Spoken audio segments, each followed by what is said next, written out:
Spot fixing কাণ্ড থেকে মায়াপ্পানের গ্রেফতারি, একের পর এক বিতর্কের পরেও মুখে কুলুপ জাতীয় দলের অধিনায়কের। তবু পিছু ছাড়ল না বিতর্ক। স্পোর্টস ম্যানেজমেন্ট সংস্থার সঙ্গে নাম জড়িয়ে বেকায়দায় মহেন্দ্র সিংহ ধোনি। একটি সর্বভারতীয় দৈনিক সূত্রে খবর, আরপি সিংহ, সুরেশ রায়না, রবীন্দ্র জাডেজা ও প্রজ্ঞান ওঝার হয়ে যে স্পোর্টস ম্যানেজমেন্ট সংস্থা কাজ করে তারই 15% মালিকানা ধোনির। শুধু তাই নয়, সংস্থাটি চেন্নাই সুপার কিংসের হয়েও কাজ করে। সংস্থার মালিক অরুণ পাণ্ডে মাহির ঘনিষ্ঠ বন্ধুও বটে। 2010 সালে সংস্থার 15% মালিক হিসেবে চুক্তি সই করেন মাহি।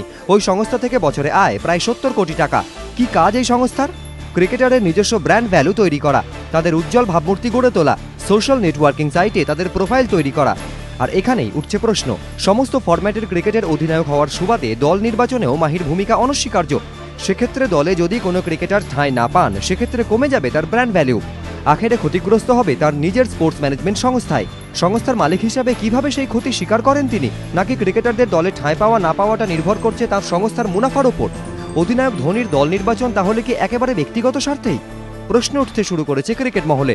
তুমুল বিতর্কের মধ্যেই অবশ্য ক্যাপ্টেনকে বাঁচাতে এগিয়ে এসেছেন আরপি সিংহ।